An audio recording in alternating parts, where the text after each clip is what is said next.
우리 하나님의 말씀 마태복음 22장 37절에서 40절의 말씀 다 함께 일어나셔서 이메 스탠드업. 마태복음 22장 37절에서 40절. 마태복음 22장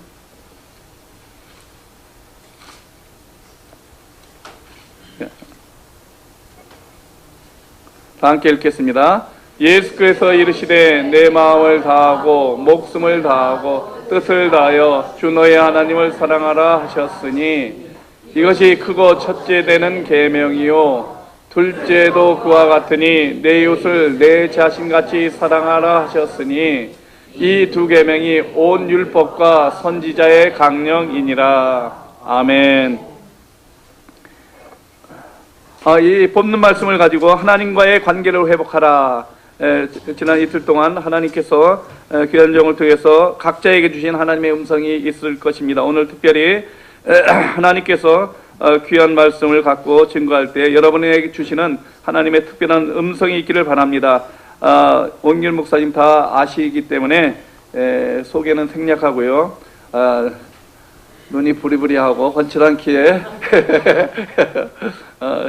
하나님께서 귀하게 또 사용하시는데, 하나님 우리 나오실 때 환영합니다. 감사합니다. 뜻으로 할렐루야, 할렐루야.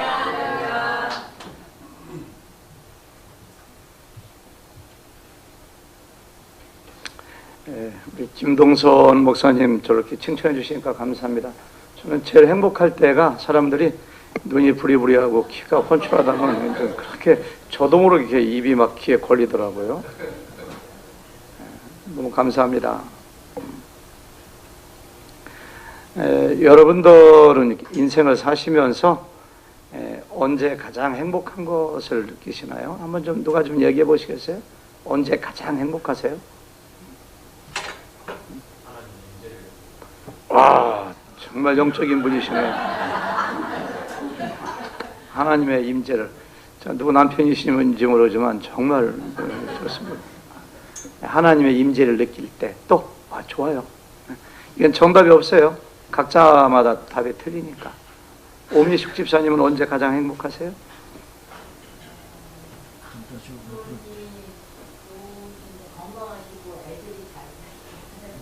아유 정말 현모양처 또 효녀. 아이고 참 누구 부인이신가 정말 참. 조연주 집사님은 언제 가장 행복하세요? 피아노 반주 너무 잘하시네. 틀린데도 거의 없고.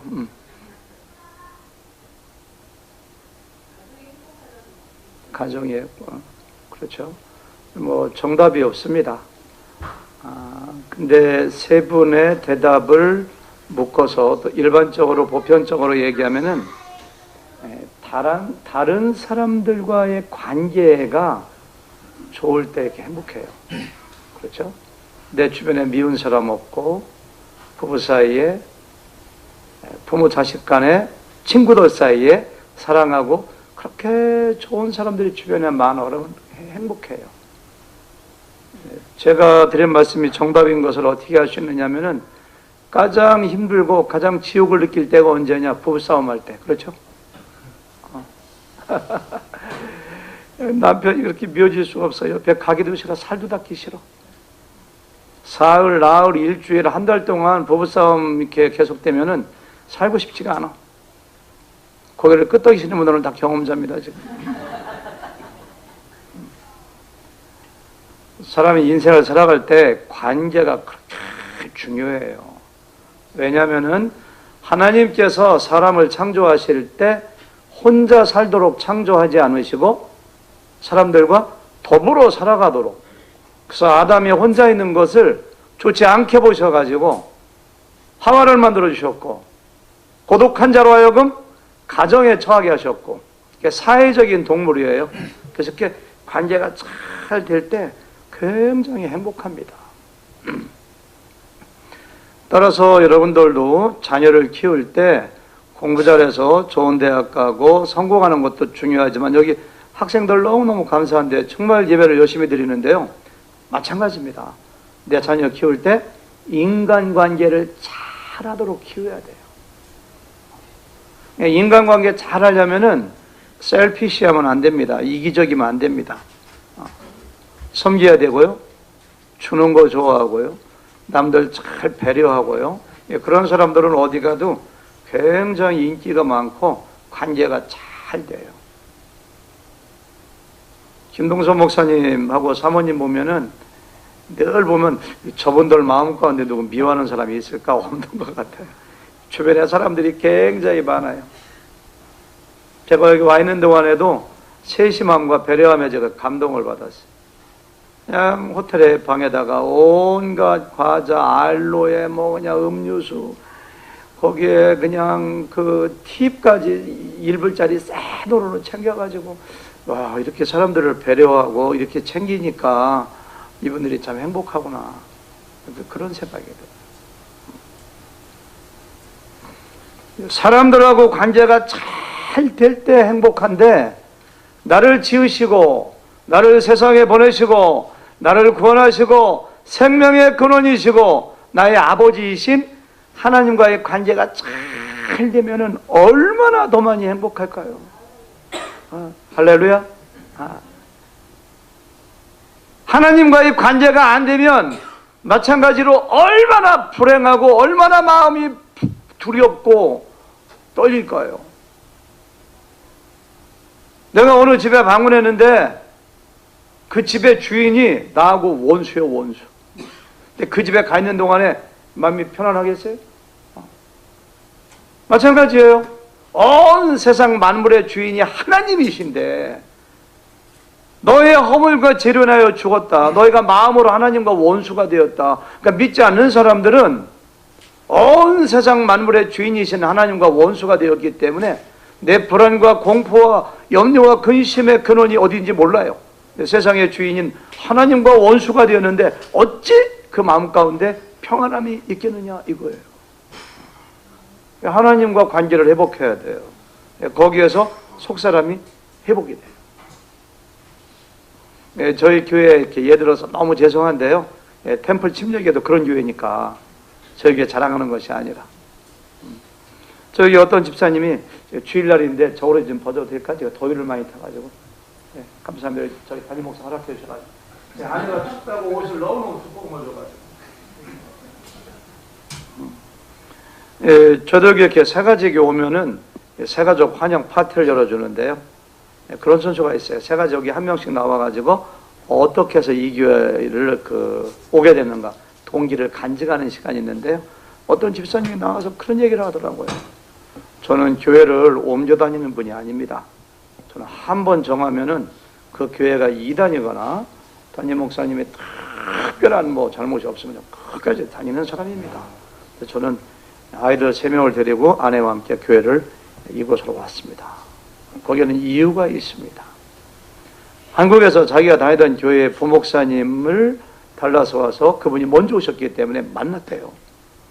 한국의 부목사님일 때는 그렇게 명랑하고 그렇게 행복해 보이고 쾌활하시던 분이 완전히 소리 맞은 무슨 뭐 배추처럼 풀이 죽어가지고 눈도 제대로 못 맞추고 우울증 환자처럼 목사님 왜 이렇게 되세요?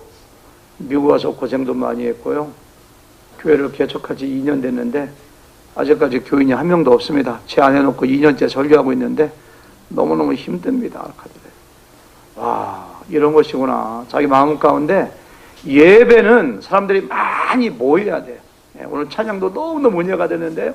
찬양도 뜨거워야 돼요. 막 기도도 해야 돼요. 예배는 같이 드려야 되는데 저희 와이프 혼자 놓고서 설교 그게 2년째 아니 그게 무슨 어떻게 되겠어요. 너무너무 힘들다고. 그러다가 6개월 후에 어떻게 우연히 거리에서 만났대요. 근데 사람이 완전히 바뀌었더래요. 옛날 모습을 회복했더래요. 막 얼굴이 밝고 명랑하고 그래서 목사님 6개월 만에 왜 이렇게 바뀌었나요? 교회가 부흥됐나요? 아니에요. 저 하늘의교회 나가걸랑요.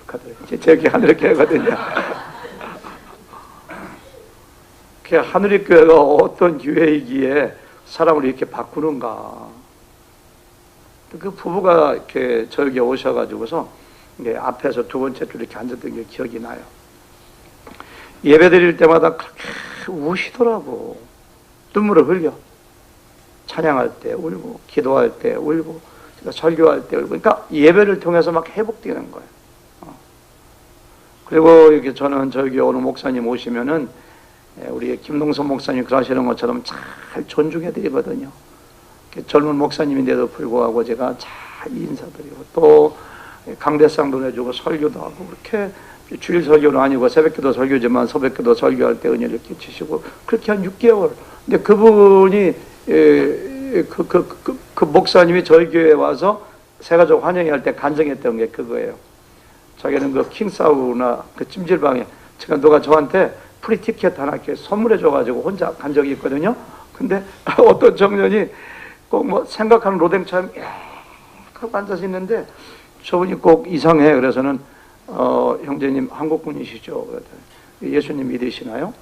교회 나오세요. 예수님 믿으셔야죠. 제가 그분한테 이렇게 물을 수건으로 씻으면서 알몸으로 제가 전도한 사람입니다. 그러니까 그분이 그래 우리 교회 와서 저기 달리 목사님께 알몸으로 전도받은 사람입니다.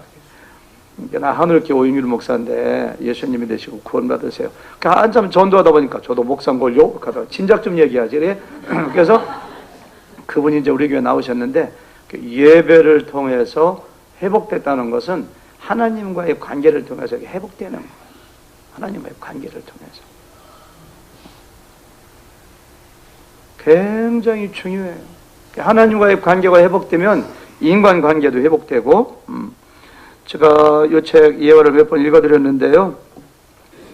여기 닐 앤더슨의 내가 누구인지 잘 알았습니다. 여기 중요한 거 하나 좀 읽어줄까요? 다 읽을 수가 없고 좀 길으니까. 몇 년 전에 친구 목사가 한 부부를 나에게 보내어 상담하라고 했다. 그 교회의 성가대 지휘자였다. 부부를 상담하는데 부부가 내 앞에서 그렇게 으르렁대고 싸우는 부부를 만나본 적이 없다.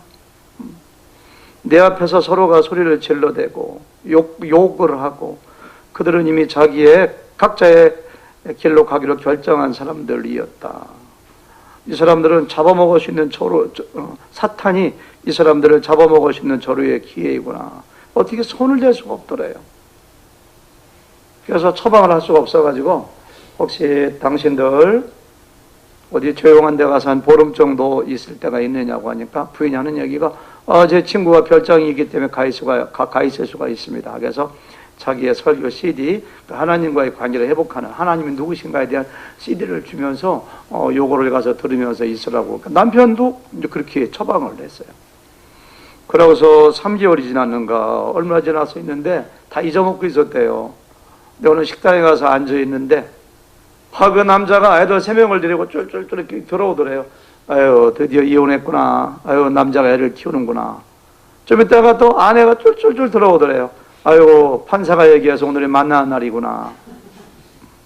자기도 모르는 척 했대요. 서로가 번외할까봐. 근데 목사님 아니세요? 이렇게 인사를 하더래요. 그래서 예, 두 분이 어떻게 되셨나요? 하니까 예, 우리 잘 살아요. 지금은 너무 행복해요. 여기 나온 게 그거예요. 저희는 잘 지내고 있어요, 목사님. 그리고 그 부인이 계속 말을 이어갔다. 저는 그때 목사님이 하라는 대로 했습니다. 한적한 산속에 있는 집에 가서 2주간 테이프를 들으면서 하나님과의 관계를 회복되었습니다. 남편이 저도 그렇게 했습니다. 그래서 우리의 문제점을 해결할 수가 있었습니다. 그 남편이 덧붙였다. 나는 하나님께서 먼저는 개인적으로 그리고 가족으로서 그들을 회복시켜 주신 이야기를 들으면서 기뻐하였다. 이 부부는 먼저 하나님과 바른 관계를 정립한 후 자기들의 문제점을 찾는 것이 올바른 순서라는 것을 발견했다. 이렇게 했어요. 하나님과의 관계가 회복되면은 부부 사이의 관계도 회복되고 친구 사이의 관계도 회복되고 내가 누군가를 알게 되고 그게 우선이에요, 우선. 하나님과의 관계가 회복되지 않으면 모든 것이 엉켜버려요. 엉켜버려요.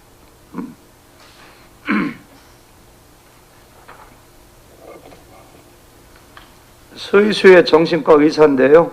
칼 융이라고 유명한 분입니다. 프로이드의 후계자라고 할 정도로. 이분은 상담 심리학자요 정신과 의사로서 분석 심리학의 창시자입니다. 2만 명이 넘는 사람들을 상담하고 치유하고 그런 사람이에요. 그분이 유명한 그분의 아버지가 장로교 목사님이었거든요. 책에는 하나님이라고 하지 않고 신이라고 했어요. 이렇게 얘기했어요. 나에게 오는 모든 환자의 대부분은 신과의 거리가 멀어진 사람들이다. 따라서 그들로 하여금 신에게 가까이 다가가게 하면 치유가 일어난다.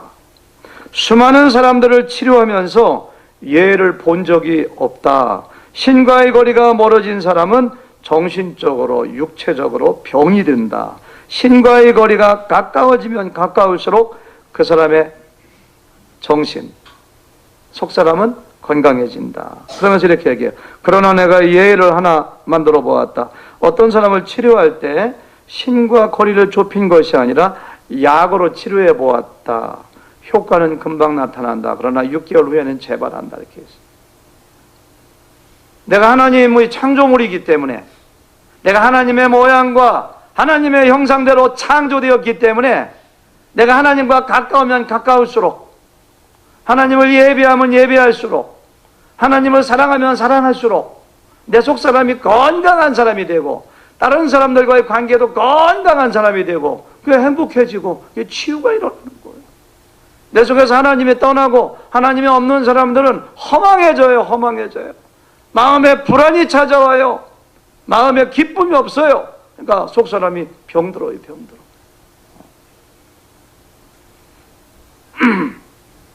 여러분, 시편 42편은 다윗이 쓴 겁니다. 다윗도 우울증 경험을 많이 합니다. 우울증이 올 것만 같아. 그때가 언제냐? 하나님이 내 안에 안 계신다고 생각할 때. 시편 42편 저 혼자 읽어볼까요? 하나님이여, 사슴이 시냇물을 찾기에 갈급함같이 내 영혼이 주를 찾기에 갈급하나이다. 하나님이 안 계신 것 같아. 아니, 하나님이 안 계시겠어요? 함께 계시지. 하나님이 안 계신 것 같아. 우리 군방 우리 집사님 원자가 행복합니까? 하나님이 임재를 느낄 때 맞는 답이에요. 그때가 진짜 경험하신 분입니다. 근데 다윗은 하나님의 임재가 느껴지지 않으니까 그냥 막 낙심이 되는 거예요. 3절 보니까 2절 내 영혼이 하나님 곧 살아계시는 하나님을 갈망하나니 내가 어느 때에 나아가서 하나님의 얼굴을 배울까. 3절 사람들이 종일 내게 하는 말이 내 하나님이 어디 있느냐 하오니 내 눈물이 주야로 내 음식이 되었도다. 하나님의 임재가 안 느껴져요. 하나님이 나와 안 계신 것 같아요. 그러니까 날마다 울어. 날마다 우는 게 바로 뭐예요? 우울증이지. 우울증. 하나님이 집사님 말씀하신 대로 나와 함께 계셔. 나를 꽉 잡고 계셔. 그럴 때 막 행복하고 막 기쁘고 막 그런 걸 느끼는 거예요. 5절 내 영혼아 내가 어찌하여 낙심하며, 하나님이 안 계시니까 낙심하는 거예요. 어찌하여 내 속에서 불안해하는가. 너는 하나님께 소망을 두라. 그가 나타나 도우심으로 말미암아 내가 여전히 찬송하리로다. 이렇게 했어요. 내 생명의 근원이 하나님이시고 나를 만드신 분이 하나님이시고, 하나님과 가까이 하면 내 속에서 힘을 얻고 생기가 돋고 내 영혼이 내 영이 주를, 오늘 찬양 선곡 잘하셨어요. 막 찬양합니다. 막 그러면은 막 성령 충만하고 모든 게 잘 되는 거예요. 그래서 하나님과의 관계가 그렇게 중요합니다.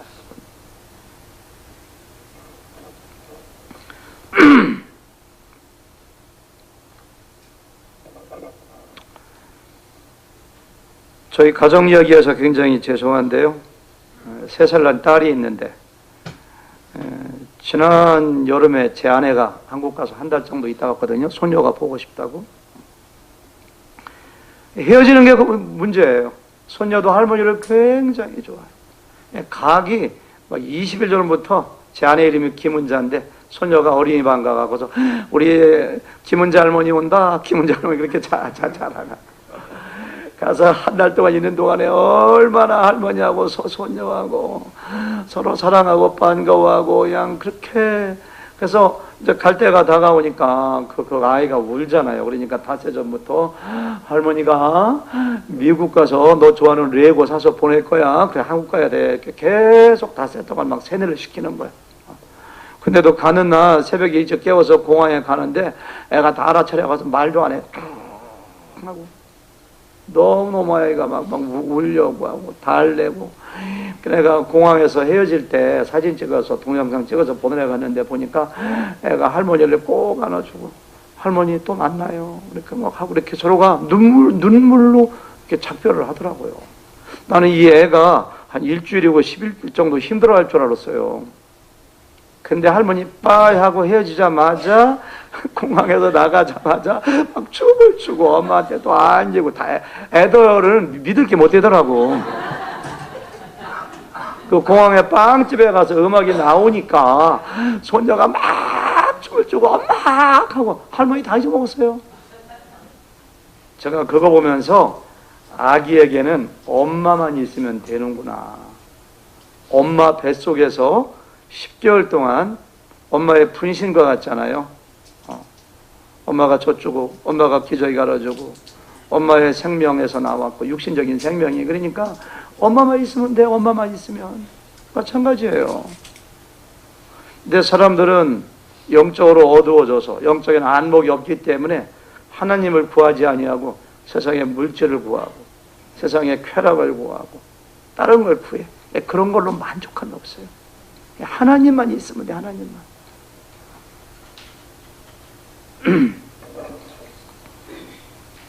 여러분, 예수 믿는 것이 무엇인가요? 우리의 죄와 허물로 원수되었던 하나님과 예수님의 십자가의 보혈의 피로 화목하게 되어 내가 하나님의 자녀 되고 내가 하나님의 백성 되고 하나님을 아버지라 부르고 하나님을 예배하고 찬양하고 경외하는 것, 이것이 바로 예수님 믿는 거 아닌가요? 그러니까 바리새인이 와가지고 예수님께 와서 선생님 구약 성경에서 가장 중요한 강령이 무엇입니까? 한 가지만 얘기해 주세요 하니까 네 마음을 다하여 성품을 다하여 뜻을 다하여 네 주 하나님을 사랑하라 이렇게 했어요. 사랑하면 되는 관계를 말씀하세요. 두 번째도 그와 같으니 내 이웃을 몸과 같이 사랑하라. 하나님을 사랑하게 되면 내 이웃도 사랑할 수 있다고 그렇게 말씀하시는 거예요. 신앙의 핵심은 하나님과의 관계입니다. 관계. 그렇게 중요해요. 그것이. LA에서 이사 오신 분인데요. 저희 교회. 믿음이 굉장히 좋으신 것 같더라고. 목사님 잘 아시는데 코너스톤 교회에서 오신 집사님인데, 근데 오자마자 그 교회가 굉장히 좋은 교회거든요. 근데 오시자마자 내가 하늘께서 무슨 일을 해야 되는가요? 할 일을 그렇게 열심히 찾으시더라고. 내가 뭐 해야 되는가? 이것도 해보고 저것도 해보시고. 2년 정도 지나가지고 저를 만나러 왔어요. 화요일 날 목사님 좀 드릴 말씀이 있습니다. 저는 감을 잡았지 무슨 얘기할 줄. 제 방에 오더니 저는 어떤 성도인들 만나자면 겁납니다 사실. 아시죠? 왜 겁나는지. 와가지고서는 집사님 어쩐 일이세요? 그러니까 제가 하늘의 교회를 그만 나오겠습니다 이렇게 하더라고요. 그런 분들도 훌륭한 분입니다. 내가 아무 말도 안 하고 가는 경우가 있는데 집사님 어려운 발걸음 하셨네요. 정말 감사합니다. 그리고 제가 한 말이 그거예요. 그분한테 한 말이, 저는 집사님이 어느 교회 가든지 하나님 사랑하고 경외하고 맡겨진 사명 잘 감당하면 좋지, 저렇게 교인 욕심 많은 사람이 하나님이 보내주신 충분 괜찮습니다. 참 잘하셨습니다. 근데 한 가지 말씀드리고 싶습니다 하면서 제가 이야기한 게 그거예요. 사람들의 신앙 스타일을 보면은 제가 보기에는 세 가지 스타일이 있습니다. 첫 번째는 지식 위주의 신앙 스타일이에요. 성경을 얼마나 많이 읽는지 몰라요. 신학서 정도 막 읽어요. 평신도들이. 호기심으로 성경을 읽기도 하고 호기심으로 신학을 평신도가 공부하기도 하고 그러면서 지식, 그러니까 아는 것이 신앙이라고 생각하는 사람이에요. 두 번째는 사역 위주의 사람이에요. 교회 가서 뭘 꼭 해야 된다고 생각해. 굉장히 중요한 겁니다. 교회에서 뭔가 부엌 봉사를 하건 안내를 하건 찬양 인도를 하건 반주를 하건 해야죠. 이렇게 사역이 곧 신앙이라고 생각하는 사람이 있습니다. 그리고 세 번째는 하나님과 관계를 중요시하는 사람입니다. 다윗처럼. 집사님은 대단히 죄송하지만 절기에 오셔가지고 뭔가 사역 중심의 사람이고 하나님과의 관계가 소홀하고 뭔가 일을 하려고 계속 하다 보니까 지치고 번아웃 돼가지고서 우리 교회 문제가 아무것도 없대. 목사님 설교 너무 좋아한대. 자기 목자 너무너무 훌륭하대. 근데 자기는 왜 그런지 모르겠대. 제가 번아웃 됐대. 그래서 아무런 관심도 안 받고 혼자 어디 다른 교회 가서 조용히 다니고. 그래서 집사님은 하나님과의 관계를 먼저 회복해야 됩니다. 우리 교회 와 있는 동안에 그 교회에서 쓰임받았기 때문에 우리 교회에서도 쓰임받겠다고 뭔가 나서서 열심히 이것 조금 했다 저것 좀 했다 안 되면 이거 했다 하다 보니까 번아웃 된 겁니까? 아, 제가 원인을 몰랐는데 목사님 말씀 듣고 보니까 정말 제가 그렇네요. 정확하게 진단하셨습니다. 그리고 나서 제가 이 교회에 남겠습니다 라고 했으면 얼마나 좋을까요? 그래도 나가겠습니다. 예, 나가세요. 그리고 아무 때나 문이 열려 있으니까 이 교회 다시 와야 되겠다 싶으면 오세요. 제가 그렇게 얘기를 했어요. 이 교회 와보니까요, 그냥 부엌에서 봉사하시고 다 섬기시더라고. 그렇게 해야 돼요. 다 사명을 받은 사람이기 때문에. 근데 그게 전체가 아니라 그거 이기 전에 바로 뭐예요? 하나님과의 관계를 여러분들이 회복해야 돼. 하나님과의 관계가 회복되지 않으면 다른 사역을 하다가 지쳐버려요. 사역하다가 사람들하고 부딪히고 상처를 주고 받기도 하거든요. 그때 쓰러져요, 자기가. 하나님과의 관계를 돈독히 해야 돼요. 여러분, 성경을 안다고 해가지고 그 사람의 믿음이 성장하고 성숙하는 거 아닙니다.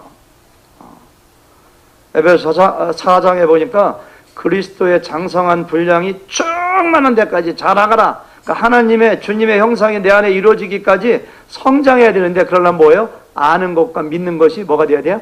하나가 돼요. 이게 안다고 끝나는 게. 어떤 사람은 성경 많이 아는 것이 자기의 믿음인 줄 알아요. 알기만 하고 행하지 아니하고 알기만 하고 하나님과의 관계가 회복되지 않은 사람들이 얼마나 이상한데요. 얼마나 교만한데요.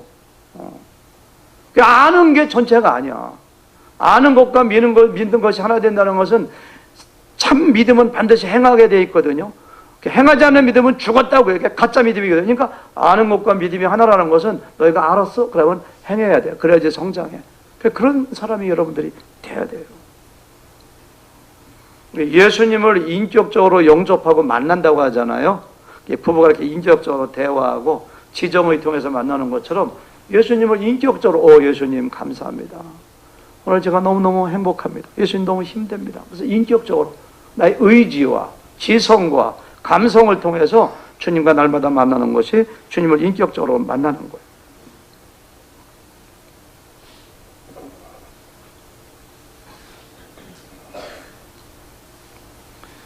예수님은 여관에서 사람들을 책망하거나 상처 주시는 분이 아닌데 유일하게 바리새인들, 서기관들 책망을 독사이다 하시더라.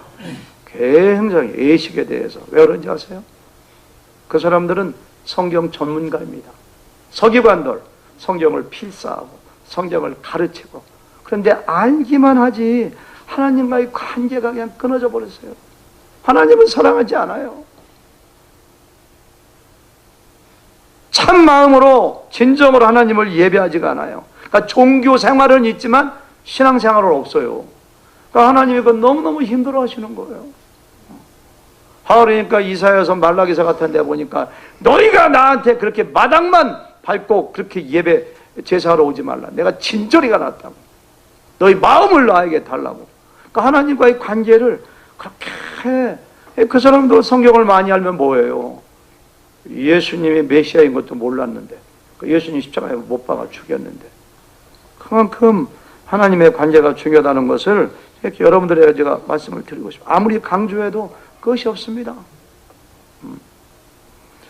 결혼도 일종의 계약입니다. 약속이거든요. 사랑을 근거로 해서 평생 동안 아프나 건강하나 잘 될 때나 실패할 때나 평생 사랑하며 섬기며 살겠습니다. 선수한테 이렇게 결혼하잖아요. 사랑을 기초로 한 결혼이에요. 근데 만약에 어떤 부부가 우리가 결혼 계약이니까 지금부터 약속을 합시다 그러면서 규칙을 한 200가지 전해놨어요. 아침은 설거지 내가 하고 점심은 너 내가 하고 그리고 네가 돈 버는 게 얼마고 내가 버는 게 얼마가 합쳐가지고 내가 돈을 더 많이 쓰니까 70%는 내가 가지고 30%는 내가 2불은 누가 개고 100키면 누가 돌리고 그냥 종목이 1번, 2번, 200 몇십까지 뭐 밥은 누가 하고 시장은 누가 보고 다 정하고 부부생활 성관계도 일주일에 몇 번 무슨 일이나 딱딱 하고 그런 거 다 좀 이런 그런 부부가 행복할 수 있을까요? 그거 다 필요 없어요. 한 가지면 돼. 뭐예요? 부부가? 어? 그렇죠, 사랑. 결혼할 때 된 거 같아요, 벌써. 그만. 그게 부부가 그냥 사랑하면 끝나버리는 거예요. 이스라엘 사람들은 구약성경을 쪼개가지고 613가지의 율법을 만들어가지고 600가지가 넘어요. 그걸 만들어가지고 그걸 다 지키는 것도 중요하지만 뭐가 더 중요해요? 그래야 너희가 지키는 것도 중요하지만 하나님을 사랑하면 다 끝나버리는 거야. 너희가 하나님을 사랑하면서 어디 가서 간음할 수 있어? 너희가 하나님을 사랑하면서 거짓말할 수가 있어? 하나님을 사랑하면서 예배 안 드려? 그러니까 하나님 사랑이 다 포함된 것처럼 그 하나님과의 관계가 그만큼 중요해.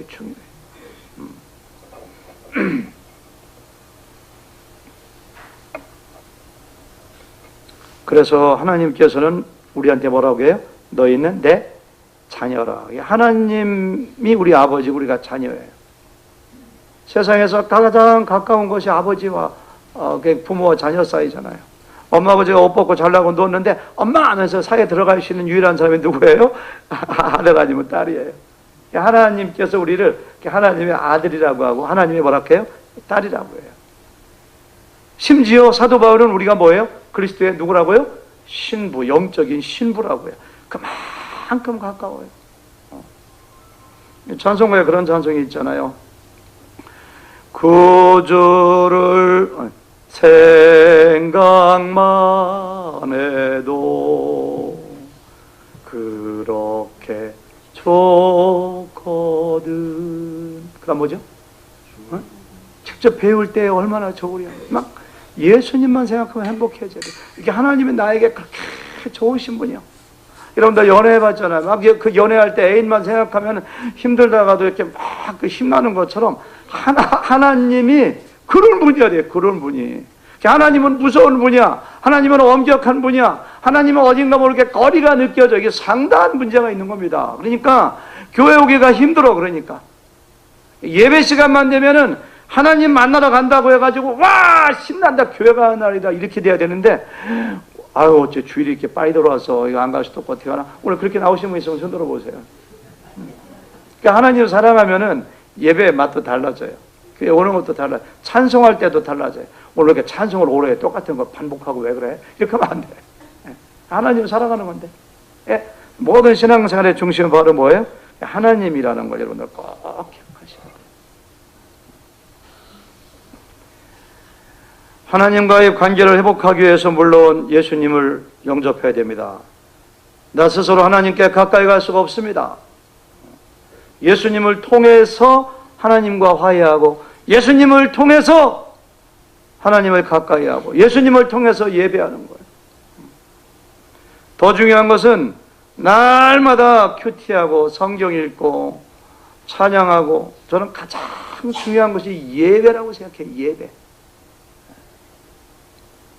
예배는 하나님을 가까이 하고 하나님과의 관계를 회복하는 모든 수단이 다 들어가서 오늘 보니까 아까 막 동성기도하고 찬양하고 말씀 하나님의 음성 듣고 서로가 또 우리가 교제하고 그래서 예배는 목사님 설교 들어오는 것도 아니고 찬송하러 오는 것도 아니고 누구 만나러 오는 거예요? 말씀하신 대로 하나님의 임재를 느끼러 오는 거예요. 그래서 예배할 때 하나님 나를 만져주시는구나. 하나님 감사합니다. 하나님 저에게 은혜 주시니까 그런 상처받은 게 회복되고 하나님 감사합니다. 이렇게. 달라스에 오늘 장로교 목사님이 계신데 지금 딴 데로 가셨어요. LA로 가셨는데 얼마 전에 저 식사하는데 그런 얘기를 해요. 그 목사님은 좀 특이한 분입니다. 그 총각으로 목회하다가 자기보다 14살이나 많은 그 사별하신 성도님, 사모님이 14살 더 많아요. 그 아들이 둘이에요. 그런 분하고 결혼하신 특이한 분입니다. 그래서 제가 한 번은 그 사모님하고 식사를 하다가 어떻게 좀 이렇게 결혼하게 됐어요? 이렇게 물어보니까 1시간 동안 그 사모님을 어떻게 이렇게 사랑하게 됐는가 얘기를 쭉 하더라고요. 밴쿠버라고 생각이 되는데 어제 목회를 총각이 혼자 하고 있는데 그 사모님이 한국에서 시집 가는데 남편이 돌아가셨대요. 사모님도 같이 그런 얘기예요. 근데 아들 둘을 데리고 너무 굉장히 부잣집이래요. 아주 좋은 집안이에요. 그래서는 너무 힘들어가지고 캐나다 이렇게 이민 왔는데 그 목사님이 모든 성도들 신방하다 보니까 그분이 너무 안 돼 보이는 거야. 신방을 유난히 자주 순수한 마음으로. 그러니까 정이 들기도 하고. 그러니까 나이를 초월합니다, 사랑은. 사모님을 얼마나 자기가 사랑하게 됐는지. 아들 둘 있는 거, 자기는 총각이요. 아들 둘 있는 거 상관 안 해. 그러니까 그 목사님 아버지도 목사님인데 너 정신 차리라고. 목회하다가 왜 그렇게 혼자 되신 분하고 아니야. 그래서 아버지가 그냥 몇 번 형들이 와서 설득하고 아버지가 설득해도 안 돼. 그래가지고 자기를 밴쿠버에서 불러다가 LA로다가 자기를 이렇게 교회를 옮겨주더래요. LA하고 밴쿠버가 뭐 30몇 시간 자동차로 걸립니다. 밴쿠버가 아니라 어디라 하더라. 뭐 그렇게. 근데 자기가 주일 예배가 딱 끝나면 오후 2시가 된대요. 오후 2시가. 그러면 그분이 보고 싶어가지고서 30몇 시간을 운전해서 간대요. 운전해서. 가고서 4시간 딱 만나고 돌아와야지만 수요 저녁 예배를 할 수가 있대요. 그래서 그렇게 가가지고 3시간, 4시간 만나서 저녁 먹고 다시 돌아와서 수요 예배하고 그 다음 주에 또 올라가고. 그러니까 아버지가 도저히 안 되겠으니까 안 되겠다. 결혼해라 해서 잘 결혼하게 됐다고. 그러면서 애기도 안 갔더라고. 그 사모님이 들어온 그 두 아들, 친아들, 우리 아들 가더라고요. 이게 사랑입니다, 사랑. 사랑은 무서운 겁니다. 생명도 던집니다. 예배가 내가 하나님을 사랑하고 하나님의 사랑과 은혜를 입은 내가 하나님을 만나는 거라면은 예배를 생명처럼 소중히 여겨야 됩니다, 예배를. 그러니까 모든 공적인 예배에 빠지면 안 돼요. 마음으로 준비해야 돼요. 하나님의 사랑을 입고 하나님을 사랑하는 사람들이 예배하는 것이고 예배를 통해서 관계가 회복되고 상호작용을 하는 거예요. 예배를 안 드리면 사람이 아니 뭐 내가 멀리 있는데 애인인데 1년이고 2년이고 3년이고 안 만나는데 어떻게 사랑한다고 할 수가 있겠습니까? 만나야지 우선 사랑하면. 예배를 여러분들이 소중히 여기셔야 돼요. 제가 남은 시간 동안에는 하나님을 관계 회복하는 것은 하나님 그 말씀을 통해서 찬양을 통해서 기도를 통해서 예배를 통해서 하나님과의 관계를 잘 회복하고 이어나가는 건데 오늘은 제가 그렇게 한다고 해서 관계가 보장되는 것이 아닙니다, 사실은. 왜냐면은 바리새인들 서기관들 예배 안 드렸는가요? 성경을 몰랐는가요? 그래서 그건 반드시 기본이지만은 하나님과의 관계가 회복되지 않는 이유 중에 한 가지는 지금 내적 치유에 대한 세미나잖아요, 그렇죠? 어떤 거냐면은 하나님에 대해서 오해를 많이 합니다, 사실은. 그 오해를 풀어야 돼요, 먼저. 성경 읽고 기도하고 찬양하고 예배하고 성도와 교제하는 건 기본이고 반드시 해야 되지만은 그렇게도 안 되는 경우가 언제냐라니까 하나님을 내가 오해해요. 하나님에 대한 이미지가 잘못됐어요. 그 여러 가지가 이유가 있는데요. 첫 번째는 내 아버지가 뭔가 건강하지 못해가지고 아버지가 나에게 상처를 주거나 나의 아버지가 바르지 못하거나 내가 부모에게 버림받거나 왜냐하면 아버지를 통해서 하나님을 알거든요. 아버지가 좋은 아버지면은 신앙생활을 잘할 가능성이 많아요. 요즘 신문 보니까 이상하게 하더라고요. 친아버지한테 성폭행한 여자애들 이야기가 나오더라고요. 기가 막혀요. 인간이 이게 이 짐승처럼 되는 수도 있어요. 친아버지한테 성폭행 당한 사람이 나중에 예수님 믿고 하나님 아버지 하면 하나님 아버지에 대한 이미지가 어떻게 될까? 그런 사람들 좋은 신앙 갖겠어요? 안 되지. 오해를 하니까.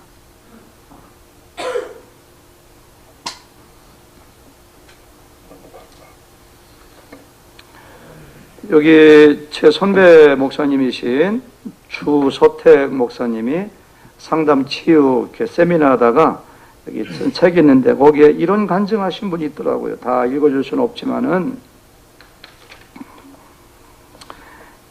딸을 하나 둔 젊은 부인인데요. 초등학교 4학년짜리 아들이 있고요. 또 한 명의 자녀를 갖기 위해서 노력을 했는데 잘 아기가 들어서지 않아. 근데 아기가 들어섰는데 임신 4개월에 유산돼요. 얼마 있다가 또 아기가 들어섰어요. 너무너무 두려워. 막 공포가 오고.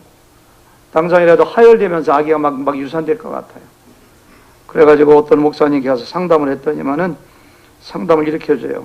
당신 아이에 대해서 너무 집착하고 아이를 우상화시키니까 이런 일이 생긴다. 그러니까 목사님들도 뭘 좀 알아야 돼요. 둘째, 믿음이 부족하다. 셋째, 집에 귀신이 있다. 7번 기도받으면 나을 것이다. 참 이렇게 무식한 목표가 있어요. 7번 기도받고 아무리 그래도 내가 유산될지 모른다는 두려움이 떨쳐버릴 수가 없어요. 너무너무 두려워요. 그래서 이 목사님이 하는 내적 치유 세미나 와서 상담한 내용이 있어요. 혼자 있기가 무서워요. 하나님이 무서워요. 당장 어떻게 될 것 같아요. 하나님이 너무 무서워요. 막 상담하는 거예요. 있잖아요. 사실 하나님이 너무 무서워요. 하나님이 왜 무서워요? 자매님은 신앙도 좋은데 왜 무서워? 이렇게 물어보는 거예요. 난 하나님이 무서워요. 구약에 나오는 하나님이 무섭고 지옥이 무서워요. 나는 하나님께 말 못해요. 한 번도 해본 적이 없어요. 울기만 하고 대답 못해요. 그러다가 상담하시는 분이 이렇게 물어봤대요. 성령의 지혜죠. 자매님, 아버지가 돌아가실 때 모습이 어땠는가? 아, 하나님을 이렇게 무수하는 거 보니까 아버지와의 관계가 좋지 않겠구나 생각해서 아버지가 돌아가실 때 어떻게 돌아가셨는가 하니까 이렇게 아버지가 어머니와 다툰 다음에 엄마가 집을 나간 사이에 아버지가 갑자기 쓰러져 꼬꾸라져 죽었대요. 자기가 아기 있을 때 혼자 있었대요. 너무너무 무서웠대요. 이게 나오면. 생전에도 그녀는 아버지가 웃는 모습을 거의 본 적이 없었고 사람들이 그녀에게 아버지의 영정이 모신 방에 들어가 인사라고 했지만 너무너무 무서워서 들어가지도 못하고 잠도 못 자고 그렇게 돌아가신 후에 엄마는 돈 벌기 위해 직장 갔고 자기는 할머니 집에 맡겨졌어. 아버지하고의 관계가 그런 관계예요. 그래서 상담하시는 분이 그 원인을 알아가지고서 그렇게 상담해 준 거예요. 여기 보니까 그녀는 자신의 아버지에 대한 이미지로 자기 아버지에 대한 이미지, 아버지가 무서워, 엄마하고 싸우는 사람이야. 울지도 않아. 자기를 사랑하지도 않아. 그러니까 아버지에 대한 이미지로 하나님을 대하고 있었던 것이다. 그가 가진 하나님 아버지에 대한 인상은 자신의 아버지 바로 그 인상이었다. 항상 웃지 않고 말하지 않고 대화가 끊긴 채로 살다가 갑자기 꼬꾸라져 돌아가신 그 아버지, 그 이미지와 그 인상으로 하나님도 그런 분이라고 그는 여겼기 때문에 하나님이 두려운 거예요. 그러니까 나를 유산시킬 것이고 하나님 무서우신 분이니까 두려움에 떠는 거예요. 하나님이 얼마나 좋으신 분인가, 하나님이 얼마나 사랑이 많으신 분인가, 하나님이 얼마나 자비하신 분인가, 뭐 그런 걸 계속 말씀을 통해서 상담해 주니까 마음에 자유함 얻고서 나중에 아기를 낳아가지고 잘 산다는 이야기를 이렇게 그때 간증을 이렇게 써놓으셨더라고요. 여러분들 어릴 때 여러분들의 아버지가 어떤 분이었는가 한번 생각해 보세요. 그거에 따라서 나도 모르게 하나님을 오해하는 사람들이 굉장히 많습니다. 아버지가 나를 자상하게 대해주고 나를 사랑해주고 좋은 관계를 유지했으면 하나님 섬기기가 굉장히 좋아요. 화를 뻐럭 내는 아버지 밑에 있었으면 하나님도 그런 분이라고 생각해요. 저희 아버지도 시골에서 술을 많이 드시고 앞앤다운이 굉장히 심하신 분이에요. 저희 아버지도. 저를 너무너무 사랑하시고 같이 놀아주다가 내가 조금 오버한다면 소리를 빡 찔러셔. 어린 나이에는 노여워가지고 제가 얼마나 놀라가지고 그럴 때는 그냥 아버지가 너무 미워 막 제가. 그런 것에 대한 상처가 제가 있더라고요. 제가 하나님을 가까이 하지 못했던 이유 중에 한 가지가 우리 아버지가 앞앤다운 심하고 저를 야단치게 하고 노엽게 했던 것들이 하나님께 그대로 투영돼 가지고 인젝션, 투영돼 가지고서 하나님이 그런 분인 것처럼 거리감이 있는 아버지. 어렸을 때 아버지하고 나하고 친밀하잖아요. 대부분은 우리 세대 사람들 거의 다 그렇습니다. 하나님도 멀리 계신 분 같아요. 여러분과 제가 기도하는 것이 맨날 세계 평화 선교만 기도하는 게 아니잖아요. 우리가 기도하는 70%는 자질구레한 것들입니다. 하나님 장사 좀 잘 되게 해주시고요. 우리 남편 제발 집에 좀 일찍 들어오게 해주시고요. 우리의 공부 좀 자질구레한 건데 하나님과 거리감이 있으면 이런 걸 하나님이 들어주시겠어요. 그런 사람들은 기도도 자상하게 하지 않습니다. 되게 보면. 연약한 아버지, 아버지가 무능하고 돈도 못 벌고 그런 사람이 있으면요, 대개 그런 아버지 밑에 있는 아들도 연약하고 무능할 가능성이 굉장히 많대요. 아버지 영향받아가지고. 딸은 자기 남편이 조금만 무능하면은 아버지에게 받은 상처 때문에 화를 내고 신앙생활도 제대로 못한대.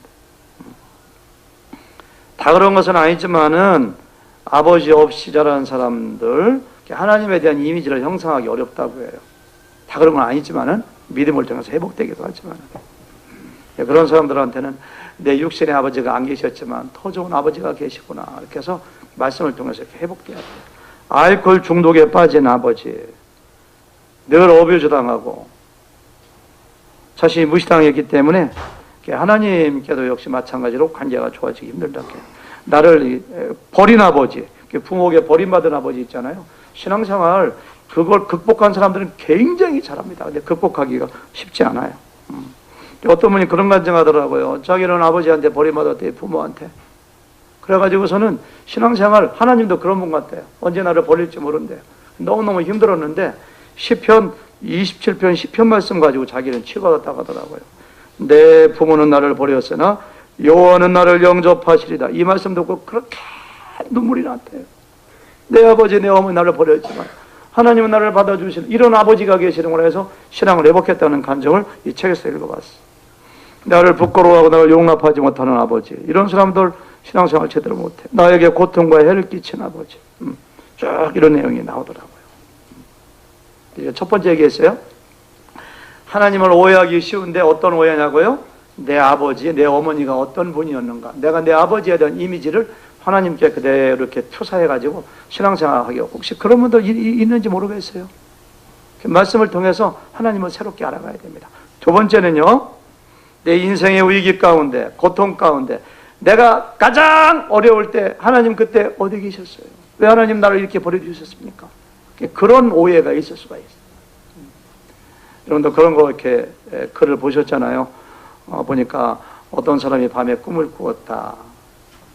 바닷가 모래밭에 찍힌 발자국을 통해서 자기의 인생을 돌아보는 꿈이었다. 발자국 두 개가 모래바닥에 있었다. 하나는 예수님의 발자국이고 하나는 나의 발자국이었다. 근데 어느 순간에 발자국이 하나밖에 없었다. 하나님께 물어봤다. 하나님, 내가 가장 힘들고 가장 춥고 가장 어려울 때 하나님은 어디 가셨나요? 왜 저 혼자인가요? 하나님이 말씀하셨다. 그 발자국은 내 것이 아니라 내 거였다. 내가 너를 업고 갔다. 그 얘기가 누가 이렇게 꾸민 글인 줄 알았더니만은 실제로 사람이 겪은 이야기더라고, 그게요. 어떤 사람들은 하나님을 원망해요. 내가 파산할 때, 내가 암병에 걸렸을 때, 내가 친구에게 배신당할 때, 내가 억울해서 분노의 눈물을 흘릴 때 하나님 어디 가셨습니까? 저 혼자 내버려졌습니까? 그래서 그렇게 오해하는 분이 있는데 실제로는 그렇지 않다는 거예요. 이 책을 쓰신 추서택 목사님이 저희 CCC 선배이고 제가 청주에서 CCC 할 때 거기 간사님이셨거든요. 그분이 그런 간증을 하시더라고요. 전라도 광주 그 장선군이라고 그 이제 고향이신데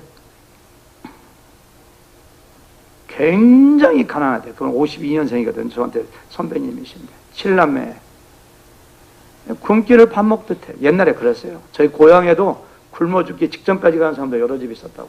옛날 60년대 초반 이럴 때 7남매가 음식을 먹다가 없으면 굶고. 저는 지금도 고구마를 너무 싫어합니다. 하도 밥을 안 주고 어머니가 고구마를 많이 줘가지고. 제 아내는 그래도 부잣집에 살아갖고 고구마가 별미라고 잘 먹는데 저는 고구마 쳐다보지 않습니다. 근데 하루는 정말로 쌀이 떨어져가지고 7남매 엄마 아버지에서 이틀을 꼼박 굶었대요. 기가 막힌 겁니다. 근데 하루는 엄마가 나가더래요. 나가더니 쌀을 이렇게 뭐 2대박인가 3대박 싸가다가 가마솥에 놓고서 물을 많이 넣고 죽을 끓여가지고 시컬 먹었대요. 그분 간증이에요. 그분이 한국에서 내적 치료를 가장 많이 합니다. 국가에서 상도 받았어요. 사회를 건강하게 하는 분이라고. 근데 이틀인가 얼마 있다가 자기가 방에서 이렇게 보니까 엄마가 샘에 앉아갖고서 이렇게 뭐 하다가 수건을 쓰고 있었는데 머리를 벗고 머리를 감는데 보니까 자기 엄마 머리카락이 치렁치렁 엉덩이까지 왔대요. 여자들은 머리카락이 자랑스럽잖아요. 근데 머리카락이 쌍둥 잘려나가고 이렇게 상고머리처럼 하고 머리를 감더래요. 그래서 어린 나이에 막 뛰어나가서 엄마 머리카락 어디 갔어? 엄마 머리가 왜 그래? 그러니까 아무 말도 안 하더래요. 엄마 머리카락 어디 갔어? 그러니까 그래 잘라서 팔아서 쌀 사왔다. 그러니까 자기가 막 울었대요. 엄마를 붙들고서. 그러고서 어린 나이에 내가 이 가난을 어떻게 이길 수 있을까? 생각해보니까 자기 밑에 집이 어떤 사람이 교통사고로 죽었는데 보상이 많이 나와서 잘 살더래요. 땅을 사가지고. 내가 우리 가족을 살리는 방법은 나도 교통사고로 죽는 것밖에 없겠구나. 그래가지고 그 옛날에는 포장이 안 됐잖아요. 신장로라고 해요. 먼지를 팍 날리면서 추럭이 오는데 저기 뛰어들어가서 죽으면 보상이 나오겠구나 해갖고서는 초등학교 5학년 어린아이가 뛰어들라고 갖다 딱 서 있는 거예요. 이렇게 추럭이 오려고 뛰어들라고 꽉 하는데 못 뛰어들었대요.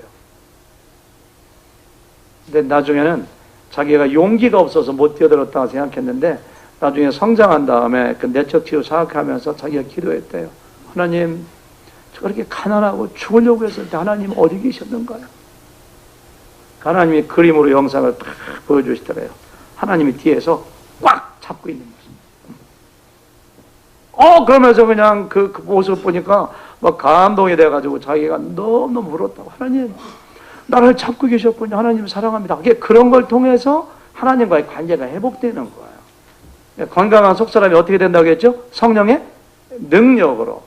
여러분들이 생각하는 하나님이 어떤 분이신가? 여러분들이 생각하는 하나님의 이미지가 어떤 분이신가? 좋은 아버지가 아니면 아버지의 이미지로 오해를 하고, 내가 나 옛날에 너무 고생하고 어려웠을 때 하나님이 나를 버렸다고 생각하면 그런 하나님을 오해하고, 이런 회복을 통해서 하나님과의 관계가 회복되는 거예요. 찬양하고 예배하는 거 반드시 해야 되지만은 그것만 가지고 안 될 때, 하나님에 대한 오해와 이미지가 잘못됐으면은 성령님께 나 하나님을 사랑하고 싶습니다. 내가 옛날에 연애할 때 내 애인을 그렇게 사랑하고 하나도 안 보면 견디지 못했던 것처럼 하나님을 사랑하고 싶어요. 하나님 저 좀 치유시켜 주세요. 그 기도할 때 이렇게 된다는 거예요, 말하자면.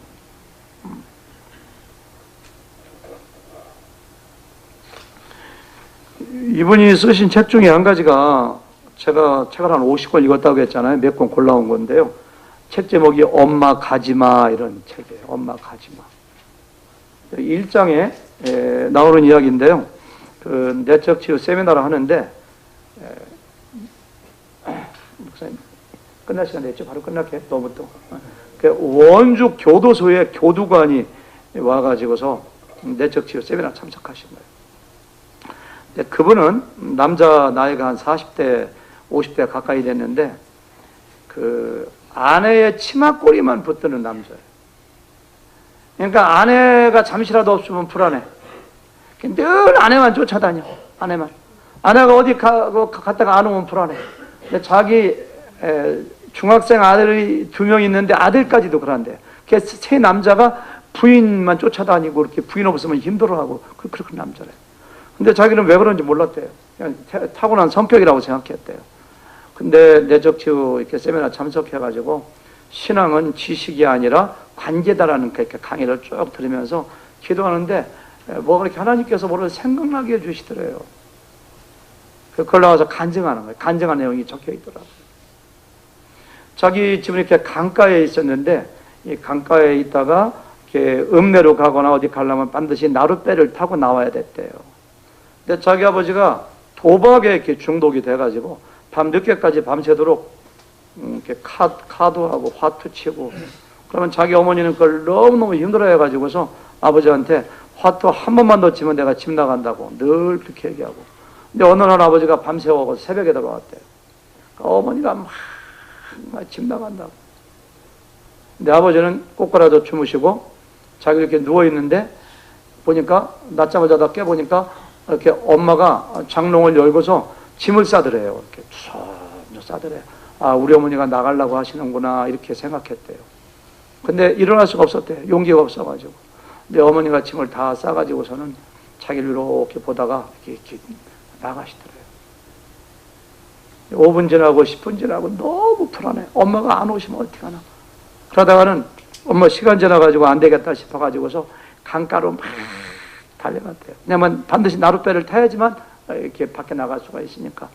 그래 보니까 그 동네 나룻배가 한 척 있는데 말뚝에다 이렇게 끈을 매놓은대요. 내 엄마가 나룻배를 타고서 노를 저어서 이렇게 가는데 밧줄이 아직까지 거기 이렇게 끌려가고 있는 거예요. 초등학생이 가가지고 밧줄을 꽉 잡고서는 엄마 가지 마. 엄마 가지 마. 그러니까 엄마가 너는 들어가. 너는 들어가. 아니 엄마 가지 마. 엄마 가지 마. 가지 마 해가지고 이렇게 계속 붙들고 그러니까 배가 더 힘이 세니까 계속 가니까 물이 여기까지 차고 여기까지 차고 여기까지 차니까 엄마가 안 되겠으니까 배를 돌려가지고 이렇게 나오. 근데 엄마가 나와가지고 자기를 꽉 끌어안고 막 우는데 기도할 때 하나님이 보여주신 그림 중에 한 가지가 뭐냐면은 자기가 울고 있는데 예수님께서 그 두 명을 꽉 이렇게 안고 있더래요. 예수님께서. 간증이 나오는 거예요. 그래서 와, 내가 가장 힘들 때 예수님이 나와 함께 계셨구나. 하나님이 나를 사랑하시는구나. 그래서 이렇게 눈물로 하나님에 대한 사랑을 확인하고 자기가 이제는 자기 아내가 어디 가도 불안하지 않을 것 같다고. 주님이 나와 함께 계시다고. 그때도 하나님이 함께 계셨다고. 아마 여러분들도 그렇고 저도 마찬가지고 지나간 인생 가운데 힘들 때가 왜 없었겠어요? 그때 하나님이 함께 잡고 계셨어요. 여기까지 오게 하신 거예요. 그런 간증을 읽으면서 저한테도 적용해 봤거든요. 저도 이렇게 살면서 전쟁은 겪지 않았지만 죽을 뻔할 때가 2번 있었습니다. 초등학교 4학년인가 3학년인가 학교 갔다 오다가 장마 끝인데 장마가 끝나면 굉장히 덥잖아요. 그냥 흥탄물이 막 흘러가는데 제가 성격이 굉장히 급합니다. 아이들은 가만히 있는데 제일 먼저 옷 벗고 물로 팍 뛰어들었거든요. 제가요. 물살이 얼마나 세고 얼마나 깊은지 땅이 안다. 헤어나올 수가 없어. 물에 나왔다 들어갔다 물 먹고 아 이게 죽는 거구나. 그런데 순간적으로 엄마의 얼굴이 확 생각나더라고요. 내가 죽으면 우리 엄마 얼마나 슬퍼하실까. 그때 죽은 줄 알았어요. 정말로. 아무리 해도 안 돼. 근데 한참을 가다 서보면 또 쑥 들어가고, 서보면 쑥 들어가고, 얼마를 했는지, 얼마 들어가다 서보니까 모래톱에 딱 걸려 있더라고, 내가. 그래서 살았어요. 지금까지 살아있잖아요, 지금. 근데 평상시에는 운이 좋았다 했는데, 하나님, 저를 그때 살려주셨군요. 목회자가 되게 하려고. 그거 생각하니까 하나님께 너무너무 감사해요. 가장 어려울 때 하나님이 잡아주셨어요, 여러분들. 저는 중학교 때, 고등학교 때, 대학교 때 굉장히 모범생이었습니다. 누구하고 잘 안 싸웠습니다. 근데 어떤 모범생도 동네에서 이렇게 패싸움 할 때가 있습니다. 저쪽 동네하고. 1월 정월 대보름 그냥 막 돌리면서 싸우고 던지고 돌멩이 던지고. 이 착실한 모범생 오인준이 나갔다가 저쪽 동네에 허리를 꽉 잡고 막 몇 명이 싸우고 있었어요. 근데 갑자기 정신이 몽롱해지더라고. 상대편 동네들이 몽둥이로 내 머리를 내려친 거예요. 몽롱해지더라고. 근데 그때도 안 죽었어. 그때 만약에 머리 맞아가지고 식물인간 되거나 그때 죽었으면 우리 엄마가 얼마나 아버지가 슬펐겠어요. 부모님. 생각하니까 그림은 안 보였지만 하나님이 머리에다 손을 팍 대주셨는가 보다. 막 이런 생각이 들더라고. 그때도 하나님이 나와 함께 계셨구나. 여기까지 온 것이 하나님의 은혜입니다. 하나님이 함께 하셨습니다. 하나님이 그렇게 좋으신 분이에요. 좋으신 분.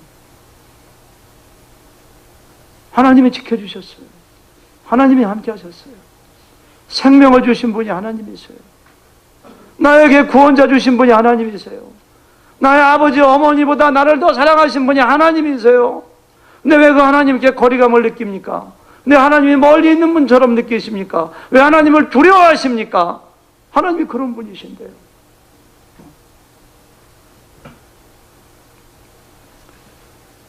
또 한 가지는요, 하나님을 오해할 때 이렇게 원하는 사람들이 있어요. 내가 기뻐하는 일만 행할 때 하나님이 나를 사랑할 것이다. 이렇게 오해해요. 하나님이 하라는 거 내가 순종할 때만 사랑한다. 이렇게 생각해요. 제가 시간이 없으니까 그걸 읽지는 않을게요. 여기 닐 앤더슨이 그런 재밌는 예화를 하더라고요.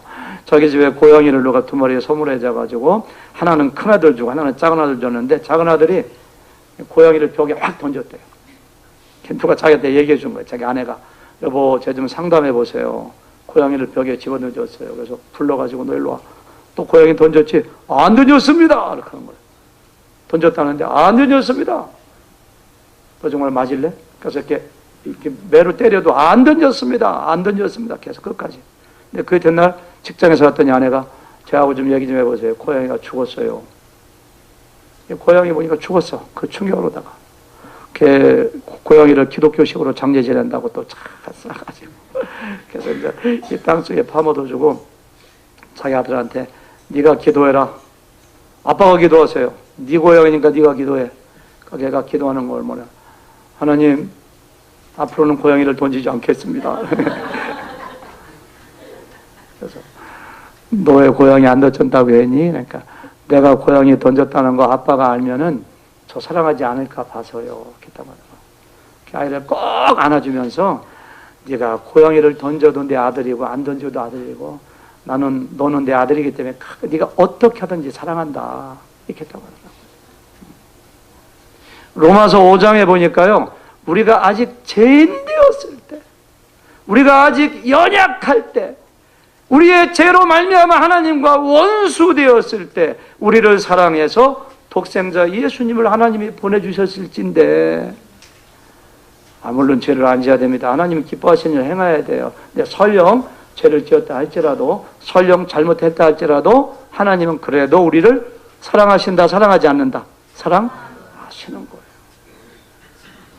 여러분, 늘 4살, 5살 먹은, 아니면 20살 먹은, 30살 먹은 아들이 꼭 나한테 잘할 때만 사랑하는 거예요? 아니요. 내 아들이기 때문에, 내 딸이기 때문에 그래도 사랑하는 거예요. 그 하나님을 우리가 신뢰하고 믿어야 돼요. 내가 잘못했다고 해서 하나님께 거리감 느껴지고 하나님을 멀리하면 안 돼요. 나하고 하나님은 이렇게 잡고 있는 거, 내가 놓아버렸다고 하는 놓은 게 아닙니다. 나하고 하나님은 이렇게 잡고 있어요. 이렇게. 내가 놓았다고 하나님이 안 잡고 있는 게 아니에요. 내가 어떻게 되든지 간에 하나님 나를 사랑해 주셔요. 그런 하나님과 관계를 회복해요. 그거 믿으셔야 됩니다. 아멘? 네. 마지막 간단히 할게요. 내가 너무너무 잘못했기 때문에 하나님이 나를 용서해 주시지 않을 것이라고 하는 오해. 하나님 나를 용서하시겠어? 이렇게 악한 일을 했는데. 여기 보니까, 이 책에 보니까 117페이지에 간단한 예화를 하나 이렇게 써주셨더라고. 보니까 한 여인이 나를 찾아왔다. 그녀의 인생은 아주 행복해 보였다. 그녀는 교회 활동에 매우 적극적이었으며 술주정병의 아버지를 임종 전에 예수께로 인도했다. 좀 좋은 여자죠? 그녀는 미인인데다, 이렇게 미인만 나와 이 책에는, 훌륭한 남편과 착한 2 아이가 있었다. 그러나 그녀는 3번씩이나 자살을 시도했다. 하는 얘기가 이거예요. 어떻게 하나님이 나를 사랑할 수 있을까요?